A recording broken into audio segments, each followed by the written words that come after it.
Welcome to our YouTube channel जिसका नाम है देव दिशा YTCDD। दोस्तों, पिछले वीडियो में हमने यूनिट 4 के पहले हाफ के यानी 30 क्वेश्चंस किए थे और अब हम LT जो असिस्टेंट ग्रेड एग्ज़ामिनेशन है 2024 का, उसका जो सिलेबस है उसकी यूनिट 4 का हमने एक पार्ट कर लिया था, 30 क्वेश्चंस कर लिए थे। अब हम आगे बढ़ते हैं और बचे हुए 30 क्वेश्चंस इस पार्ट में यानी पार्ट 2 में करते हैं। तो जुड़े रहिए हमारे यूट्यूब चैनल से और देखते रहिए। पहला इसमें 31 क्वेश्चन है, कौन सा लिंग आधारित हिंसा को कम करने और महिला सुरक्षा को बढ़ावा देने का उपाय नहीं है।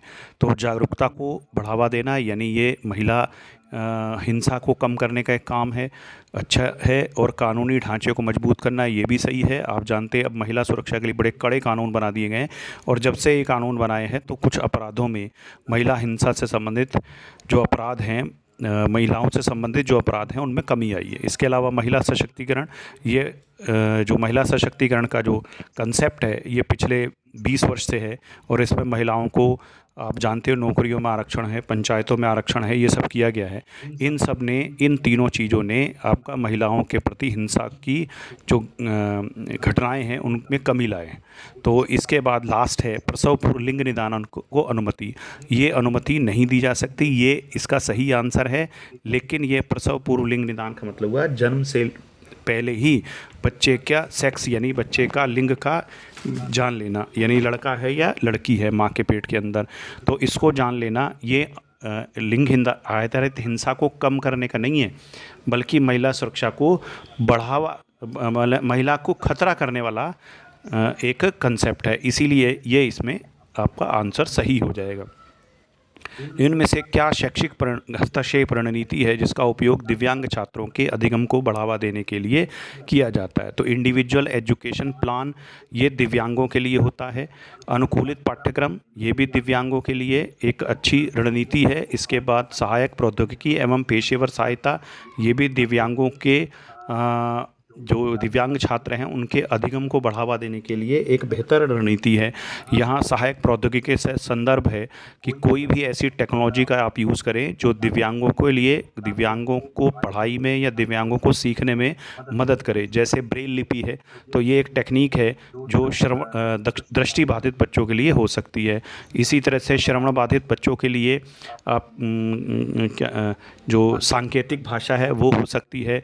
इसी तरह से पेशेवर सहायता यानी आपका जो प्रोफेशनल हैं, जो प्रोफेशनल टीचर्स हैं या प्रोफेशनल स्पेशल टीचर्स हैं या आपका मनोवैज्ञानिक हैं या फिजियोथेरेपिस्ट है, इनकी सहायता भी ली जा सकती है। तो ये आंसर आ जाएगा उपयुक्त सभी। ये सभी चीज़ें कहीं ना कहीं दिव्यांग बच्चों के अधिगम को बढ़ावा देती हैं। इनमें से किसे विशेष शिक्षा कार्यक्रम में उपयोगी है?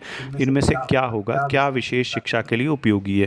तो यहाँ पर आप देखोगे इंडिविजुअल एजुकेशन प्लान आपका हो गया। इसके अलावा अनुकूलित निर्देश ये भी आपका सही है।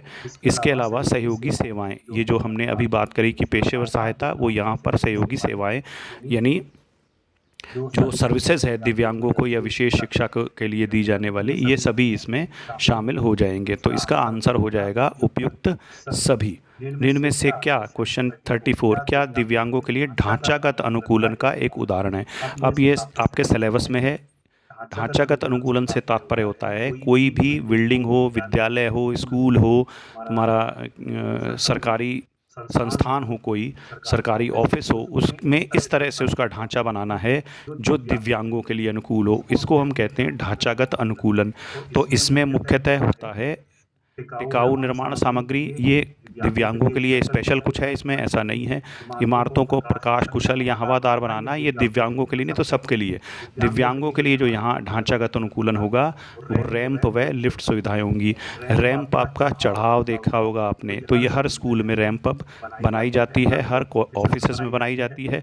और ये सब इसलिए किया जा रहा है क्योंकि भारत सरकार द्वारा एक अभियान लॉन्च किया गया है जिसे कहा जाता है सुगम्य भारत अभियान। ये सुगम्य भारत अभियान जो लॉन्च किया गया है भारत सरकार द्वारा, इसका उद्देश्य ये है कि जो भी हमारे सरकारी संस्थान हैं या निजी संस्थान हैं, जो भी हमारी भारत में इमारतें हैं, उनको दिव्यांगों के अनुकूल बनाया जाए। तो ये ढांचागत अनुकूलन इसी को कहते हैं कि इस तरह का ढांचा बनाना है जो दिव्यांगों के अनुकूल हो। तो यहाँ रैंप और लिफ्ट सुविधा ये हो जाएगा। इसके बाद लिखा है, इनमें से कौन सा अभियान भारत में शिक्षा समानता व गुणवत्ता युक्त शिक्षा प्रदान करने से संबंधित है। तो SSA यानी सर्व शिक्षा अभियान इससे संबंधित है। विशेष शिक्षा की आवश्यकता वाले छात्रों को पूर्व से मौजूद शिक्षा व्यवस्था में शामिल करने पर बनी शिक्षा व्यवस्था को क्या कहते हैं। अब आपका एक कोई साधारण स्कूल है या आप कह सकते हैं एक सामान्य स्कूल है, इसमें सामान्य बच्चे पढ़ते हैं। अगर 2 बच्चे यहाँ दिव्यांग पढ़ने लगें और इन बच्चों के लिए स्कूल कोई विशेष इंतजाम ना करे, ना तो वहाँ रैंप हो, ना विशेष शिक्षक हो, ना विशेष IEP हो यानी इंडिविजुअल एजुकेशन प्लान बनाए जाएं, ना ही कोई पेशेवर सहायता हो, तो ऐसी व्यवस्था को हम कहते हैं एकीकृत व्यवस्था। यहाँ इंटीग्रेटेड है, मतलब बच्चा तो वहाँ पढ़ रहा है सामान्य बच्चों के साथ, लेकिन इसे हम समावेशी शिक्षा नहीं कह सकते क्योंकि यहाँ पर वो सारी चीज़ें नहीं हैं जो दिव्यांगों को चाहिए। तो इस तरह से ये एक सामान्य बच्चे की तरह तो दिव्यांग बच्चा भी पढ़ रहा है किसी स्कूल में, इसको हम कहेंगे एकीकृत शिक्षा। वर्ष 2014 में अल्पसंख्यक की श्रेणी में शामिल किया गया है। तो चूंकि अल्पसंख्यक वाला भी आपके सिलेबस में है तो संभावना बन सकती है। तो 2014 में जो शामिल किए गए वो जैन समुदाय शामिल किया गया। इससे पहले 93 में ये किए गए थे।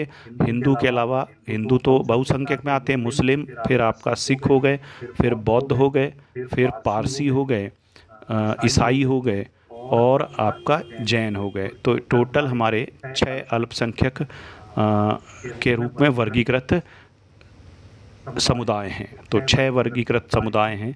नेक्स्ट लिख रखा है, तो जो हाल में सबसे लेटेस्ट में किया गया है वो जैन किया गया। निःशक्तता तात्पर्य क्या है? निःशक्तता मतलब होता है डिसएबिलिटी। तो डिसएबिलिटी से तात्पर्य है, यहाँ आंसर आ जाएगा व्यक्तिगत स्तर में बाधा, क्योंकि कोई भी डिसेबल है वो उसको व्यक्तिगत स्तर पर ही काम करने में परेशानी है। अगर कोई श्रवण बाधित है यानी कानों से सुन नहीं सकता तो वो उसकी व्यक्तिगत बाधा है, वो कानों से सुन नहीं सकता। कोई चल नहीं सकता प्रॉपर तरीके से तो उसकी व्यक्तिगत स्तर पर बाधा है। यहाँ प्रत्यक्षीकरण, चिकित्सीय स्थिति में बाधा, ये सब नहीं आएगा, यहाँ आएगा व्यक्तिगत स्तर में बाधा। आगे है, निम्न में से क्या कक्षा व ढांचागत अनुकूलन का लाभ है? ढांचागत अनुकूलन में आपको बताया ही था। इसके अलावा कक्षा अनुकूलन क्या होता है?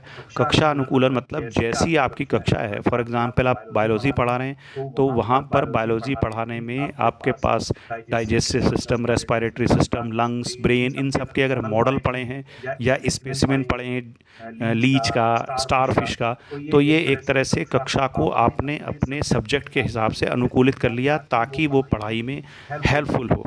तो इस तरह से इसका क्या लाभ है, ये प्रश्न है। तो लाभ है व्यक्तिगत सीखने को बढ़ावा देता है, यह शिक्षण को अधिक प्रभावी बनाता है। शिक्षण को अधिक प्रभावी बनाता है, ये भी सही है।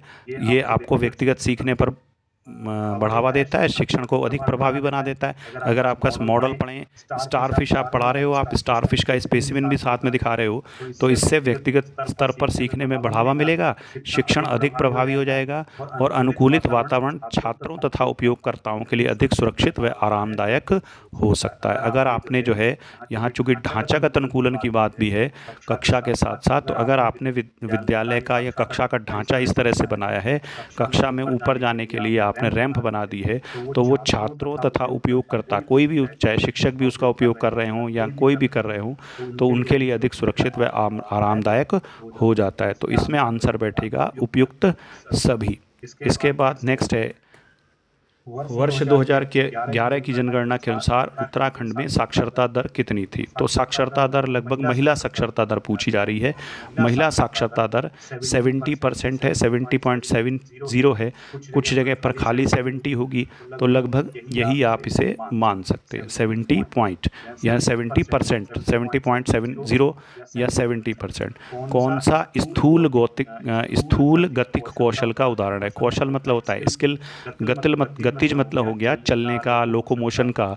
तो स्थूल मतलब मोटे तौर पर। तो अगर आप सुई में धागा डाल रहे हो तो कोई बहुत बड़ा काम आप नहीं कर रहे हो, बैठे बैठे आपका कर रहे हो। लिखने के लिए पेंसिल पकड़ना, सिर्फ एक पेंसिल से हाथ से पकड़ रहे हो, एक हाथ यूज़ हो रहा है। धागे में मोती पिरोना, दो हाथ यूज़ हो रहे हैं, दो चार उंगली यूज़ हो रही हैं। लेकिन फुटबॉल खेलने में पूरा शरीर भाग दौड़ कर रहा है, मस्कुलर मूवमेंट हो रही है, और ये एक बहुत बड़ा गतिज कौशल हो रहा है। तो ये फुटबॉल खेलना इसमें गतिज कौशल होगा।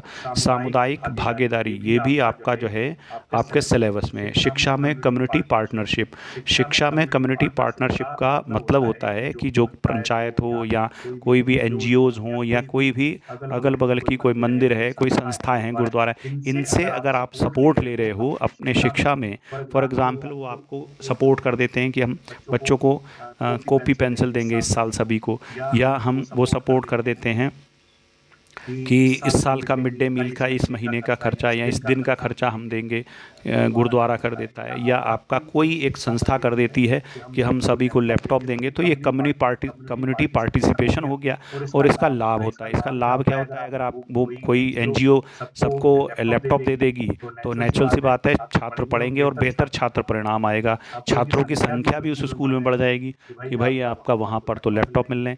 विद्यालय में अतिरिक्त संसाधनों की उपलब्धता हो जाती है। जैसे निर्वाचित जो विधायक होते हैं या ब्लॉक प्रमुख होते हैं, तो विद्यालयों में कुर्सी मेज दे देते हैं, तो ये अतिरिक्त संसाधन मिल जाते हैं जो सरकार की तरफ से नहीं दिया या कोई एनजीओ दे देता है।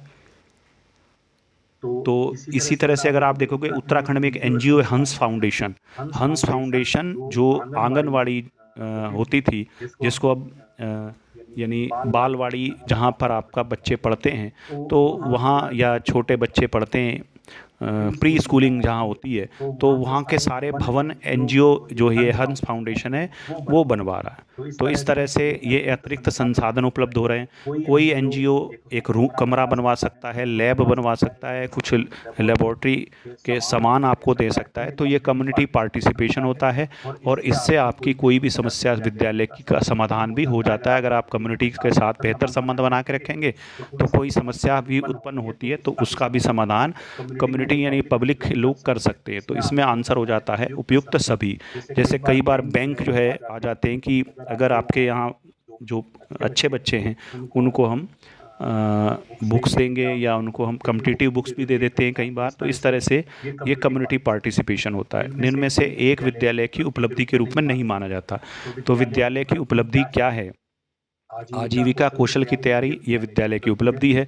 व्यावसायिक शिक्षा प्रदान करना, ये सही है। और आपका नौकरियों का सृजन, ये विद्यालय का काम नहीं होता, तो ये नहीं माना जाता। आंसर आपका ये वाला सही हो जाएगा। कोई भी विद्यालय नौकरियों के लिए तैयार तो आपको कर सकता है व्यावसायिक शिक्षा देकर या आपका पढ़ाकर, लेकिन नौकरियों का सृजन वो नहीं कर सकता। नौकरियों का सृजन तो सरकार ही करती है, इनमें या आपका बाजार करता है। तो इनमें से एक शिक्षक का गुण होना चाहिए, शिक्षण के प्रति समर्पण, ये होना ही चाहिए। अपने छात्रों से संबंध विकसित करने की कला, ये भी होना चाहिए। धैर्यवान होना, ये भी होना चाहिए। तो इस तरह से उपयुक्त सभी एक सिंपल क्वेश्चन है।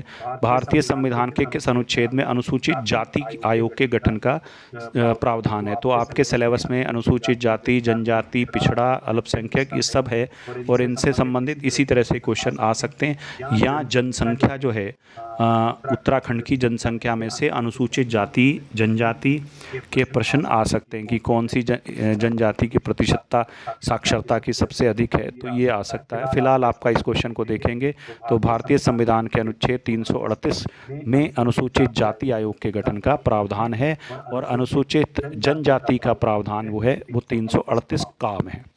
समग्र लिंगानुपात उत्तराखंड में कितना है? उत्तराखंड में समग्र यानी टोटल लिंगानुपात 4 ऑप्शन है, 963, 985, 1119। तो लिंगानुपात आपका उत्तराखंड में जो है वो है 963। लिंगानुपात कहते हैं 1000 पुरुषों पर महिलाओं की संख्या। तो उत्तराखंड में 1000 पुरुषों पर महिलाओं की संख्या जो है वो सिर्फ 963 है।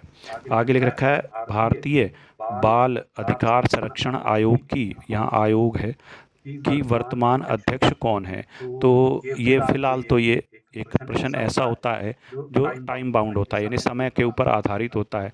आज से 2 साल बाद आप इस पेपर को पढ़ेंगे तो हो सकता है कोई और बन जाए। तो इसका इसीलिए मैंने यहाँ दे दिया है इनमें से कोई नहीं, तब आपका इनमें से कोई नहीं आंसर हो जाएगा। फिलहाल उत्तराखंड में बाल अधिकार संरक्षण आयोग की वर्तमान जो अध्यक्षा हैं वो हैं डॉक्टर गीता खन्ना, और अजय सेतिया ये राष्ट्रीय स्तर पर थे। अब फिलहाल आपका मेरे ख्याल से शायद ये नहीं है। आगे लिख रखा है निम्न किस तिथि को राष्ट्रीय बालिका दिवस मनाया जाता है? तो 24 जनवरी को राष्ट्रीय बालिका दिवस मनाया जाता है। राष्ट्रीय बालिका दिवस, अब ये प्रश्न आता है कि राष्ट्रीय बालिका दिवस ये किस उपलक्ष्य में मनाया जाता है? तो राष्ट्रीय बालिका दिवस मनाया जाता है 24 जनवरी को, और आपका इसकी शुरुआत जो हुई थी वो 2008 में हुई थी। और इसमें इस वजह से क्योंकि 24 जनवरी 1966 को जो हमारी देश की पहली प्रधानमंत्री थी, और वो महिला प्रधानमंत्री थी, देश की पहली महिला प्रधानमंत्री 24 जनवरी 1966 को उन्होंने शपथ ली थी, इसीलिए राष्ट्रीय बालिका दिवस के रूप में 24 जनवरी को मनाया जाता है। इनमें से क्या उत्तराखंड में बालिका शिक्षा की प्रमुख चुनौती है? तो ये चुनौती चाहे भारत में हो चाहे उत्तराखंड में हो, सब जगह यही है, पितृसत्तात्मक भेदभाव है। आप जानते हैं अभी भी लड़कियों को कमतर माना जाता है, या लड़की होने पर कोई खुशी का माहौल ज़्यादातर नहीं रहता है, सामान्यतः अभी भी नहीं है। घरेलू गतिविधियों में संलग्नता, तो लड़कियां घर का काम भी करती हैं। इसके अलावा बालिका सुरक्षा का एक प्रश्न जरूर रहता है। हालांकि उत्तराखंड में उतना नहीं है, लेकिन मैदानी क्षेत्र में भी तो गिनेंगे तो आपका बालिका सुरक्षा के लिए थोड़ा सा एक पॉइंट बनता है। तो इस तरह से ये सारा जो है आपका मिल जाएगा और आंसर आ जाएगा उपयुक्त सभी। तो उत्तराखंड में बालिका शिक्षा के लिए प्रमुख चुनौती है पितृसत्तात्मक भेदभाव, लड़कियों को पढ़ने नहीं भेजा जाता, घरेलू गतिविधियों में संलग्न रखा जाता है, और बालिकाओं से सुरक्षा संबंधी प्रश्न भी रहते हैं। आगे है एक समावेशी शिक्षा में एक शिक्षक की भूमिका होती है। पहले तो यही प्रश्न आता है, समावेशी शिक्षा कहते हैं किसे कहते हैं? तो समावेशी शिक्षा हम कहते हैं जो शिक्षा ऐसा विद्यालय जिसमें विशेष छात्र, विशेष आवश्यकता वाले छात्र, यानी CWSN, child with special need, ये भी आपको फुल फॉर्म में दिया जा सकता है CWSN। तो CWSN विशेष आवश्यकता वाले बच्चे, चाइल्ड विद स्पेशल नीड। तो ये चाइल्ड विद स्पेशल नीड जो होते हैं उन बच्चों के लिए शिक्षक की क्या भूमिका होगी? समावेशी शिक्षा में दोनों बच्चे होते हैं, चाइल्ड विद स्पेशल नीड भी होते हैं और सामान्य बच्चे भी होते हैं। तो इसमें आपका सही आंसर बैठेगा ग, सभी छात्रों की आवश्यकताओं को पूरा करने के लिए शिक्षण विधियों में संशोधन। अब टीचर को तो सिर्फ पढ़ाना ही होता है, तो वो उस तरह से पढ़ाए कि सभी बच्चों पर उसकी जो है नॉलेज चली जाए। तो इसीलिए जो विशेष आवश्यकता वाले बच्चे हैं उनके लिए विशेष शिक्षण विधियां अपनाकर पढ़ाया जाए या शिक्षण किया जाए। तो इसमें आंसर बैठेगा सी, उपयुक्त सभी नहीं बैठेगा, क्योंकि यहाँ लिख रखा है विशेष आवश्यकता वाले बच्चों को कक्षा में अलग स्थान देना, तो ये संभव नहीं है, उनको एक साथ ही बैठा के पढ़ाना है। इसी को तो हम समावेशी शिक्षा कहेंगे। लोकतांत्रिक शिक्षा का सबसे बड़ा समर्थक माना जाता है। तो ये लोकतांत्रिक शिक्षा का सबसे बड़ा समर्थक, ये प्रश्न है। इसमें 4 ऑप्शन दे रखे हैं लोकतांत्रिक शिक्षा का समर्थक। तो लोकतांत्रिक शिक्षा का समर्थक में 4 ऑप्शन आपके सामने हैं। ये है नंबर 1 सुकरात, नंबर 2 मैकडूगल और हरमन रोशा, और आपका जॉन डीवी। तो इसमें सही आंसर बैठेगा जॉन डीवी। तो जॉन डीवी को माना जाता है लोकतांत्रिक शिक्षा का सबसे बड़ा समर्थक। तो आंसर आ जाएगा जॉन डीवी। इसके बाद मौखिक रूप से सीखने की अक्षमता है, इसको हम कहते हैं अफासिया। नई शिक्षा नीति में FLN क्या है? तो ये काफ़ी अच्छा प्रश्न है, लेकिन अगर आपने किसी प्राइमरी स्कूल में विज़िट किया होगा तो वहाँ पर ज़रूर आपने ये दिखा होगा लिखा हुआ। इसका मतलब होता है फाउंडेशन, इसकी फुल फॉर्म भी आ सकती है फाउंडेशनल लिटरेसी एंड न्यूमरेसी। यानी आपको लिटरेसी मतलब साक्षरता और न्यूमरेसी मतलब गणितीय योग्यता। तो यानी आपको जो है पढ़ने लिखने और गणित में बुनियादी कौशल ये करना होता है। तो ये एक टारगेट बना रखा है कि कक्षा 3 तक इतना आना चाहिए। तो इस तरह से इसको हम बोलते हैं FLN, यानी फाउंडेशन लिटरेसी एंड न्यूमरेसी। तो ये निपुण भारत मिशन जो था उसके अंतर्गत वर्ष 2021 में ये शुरू किया गया था, और ये भारत सरकार की जो शिक्षा नीति है उसमें ये है। और इसका उद्देश्य होता है बुनियादी स्तर पर पढ़ना लिखना और अंकगणित को पढ़ाना। तो ये क्लास 3 तक इसमें टारगेट बना रखा है कि क्लास 3 तक इतना आना चाहिए। फ़िलहाल FLN में क्लास 3 तक ही, आप किसी भी प्राइमरी स्कूल में जाएंगे तो ये बना हुआ होगा, FLN लिखा होगा दीवारों पर। नई शिक्षा नीति 2020 लागू करने वाला कौन सा देश है? प्रदेश है। तो प्रदेश है आपका, पहला राज्य है कर्नाटक। कई जगह उत्तराखंड है, लेकिन कर्नाटक बाजी मार गया था यहाँ थोड़ा सा। कर्नाटक ही है इसमें आंसर। IEP का मतलब पहले आप पढ़ ही चुके हो, इंडिविजुअल एजुकेशन प्लान। तो ये दिव्यांगों के लिए होता है, इंडिविजुअल एजुकेशन प्लान। अगर आप स्पेशल एजुकेशन बनना चाहते हैं, स्पेशल एजुकेटर, तो वहाँ पर आपको IEP बनाना पड़ता है। जब आप पढ़ते हो यानी टीचिंग करते हो किसी स्कूल में, तो IEP बनाना पड़ता है। इसमें लिखा है उत्तराखंड में महिला साक्षरता में प्रथम स्थान पर है। तो उत्तराखंड में महिला साक्षरता में प्रथम स्थान पर है। नेचुरल सी बात है, महिला साक्षरता में पहले स्थान पर है देहरादून, दूसरे स्थान पर नैनीताल। पहले स्थान पर देहरादून, दूसरे पर नैनीताल है, तीसरे पे गढ़वाल है। तो इसका कोड भी आप बना सकते हैं, डंग, डंग, DNG। पहले नंबर पे देहरादून, दूसरे पे नैनीताल और तीसरे पे डंग। और ये अगर हम पुरुषों पे कुल साक्षरता को देखेंगे, कुल साक्षरता देखेंगे तो भी यही है DN, लेकिन यहाँ डंग की बजाय डंच आ जाए। आप कह सकते हैं डांच करना है, डांच करना है, तो आपका आ जाएगा देहरादून, नैनीताल और तीसरा है चमोली। तो अगर कुल साक्षरता की बात करते हैं तो कोड रहेगा डांच। D से देहरादून, N से नैनीताल और चा से चमोली। चंपावत मान लीजिए मत, चंपावत नहीं है, चमोली। अब दूसरा आपका है महिला साक्षरता का, तो वो है डंग, DNG, देहरादून, नैनीताल और गढ़वाल। तो आपका आगे बढ़ते हैं। 2011 की गणना के अनुसार शिशु लिंगानुपात कितना है? तो शिशु लिंगानुपात उत्तराखंड में है 890। शिशु लिंगानुपात उत्तराखंड में है 890। ये बेसिक चीज़ें हैं, तो ये तो आपको करनी ही चाहिए। तो ये हो गया आपका लिंगानुपात 800, शिशु लिंगानुपात 890। शिशु लिंगानुपात कितना है? 890। और लिंगानुपात में सबसे पहले नंबर पर कौन सा जनपद है? इस तरह का भी प्रश्न आ सकते हैं। लिंगानुपात में तो अल्मोड़ा है सबसे पहले। अल्मोड़ा का 1139 है लिंगानुपात में, सबसे ज़्यादा लिंगानुपात में अल्मोड़ा। ठीक है, फिर आपका आ जाता है रुद्रप्रयाग, फिर पौड़ी। तो अगर आप इसका कोड देखना चाहें लिंगानुपात का, ठीक है, यहाँ ये अगला प्रश्न इसी से रिलेटेड है। तो आप लिंगानुपात का कोड याद रखेंगे, ए रूपा। ए से क्या हो गया? या आ रूपा कह लो, या ए रूपा। ए मतलब अल्मोड़ा, ए अंग्रेजी का बना लो ताकि कन्फ्यूज़न ना हो। और रू से हो गया आपका रुद्रप्रयाग, और पा से हो गया ए रूपो। रूपो कह लो या रूपा कह लो, रूपा कह लोगे तो अच्छा रहेगा। तो याद अल्मोड़ा, फिर आपका रुद्रप्रयाग, फिर आपका पौड़ी। ए रूपो, ठीक है, ए रूपो। और सबसे निचला जो अनुपात होता है वो हरिद्वार है, देहरादून है, या आपका तीसरे नंबर पे, नीचे से तीसरे नंबर पे है देहरादून। तो वैसे इसका कंप्लीट कोड आप लेना चाहो तो ये एक है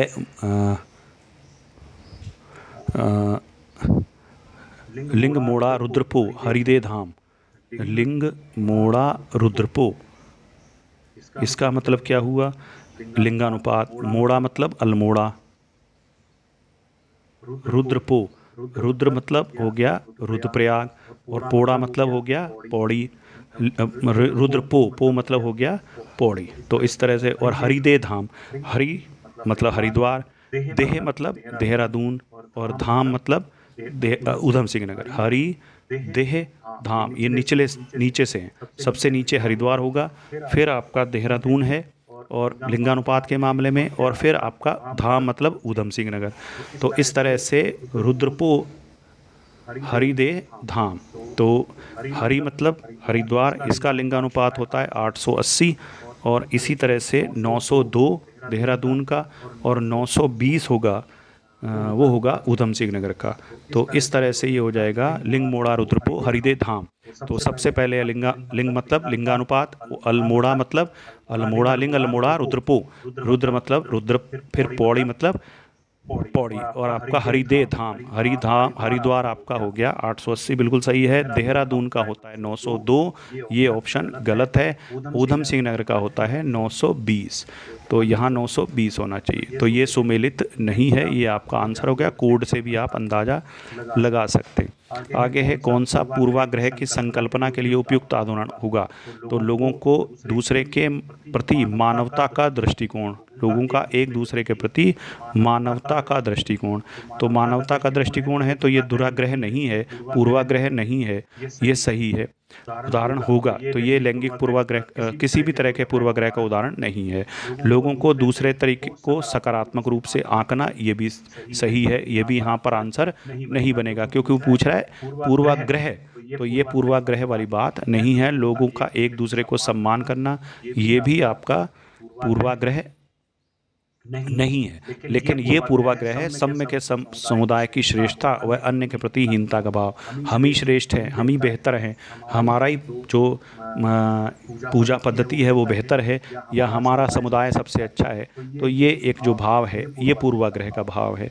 इस दूसरे को निर्बल समझना या दूसरे के प्रति हीन भाव रखना, ये आपका पूर्वाग्रह। इसके बाद कौन सा लास्ट क्वेश्चन है, क्या श्रवण बाधित बच्चों के लिए उपयोगी है?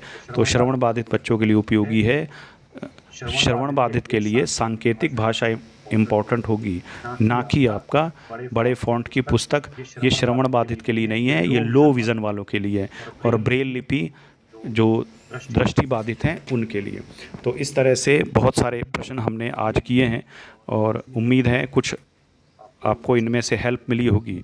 तो जुड़े रहिए हमारे इस YouTube चैनल से, जिसका नाम है देव दिशा YTC DD, देव दिशा YTC DD। धन्यवाद।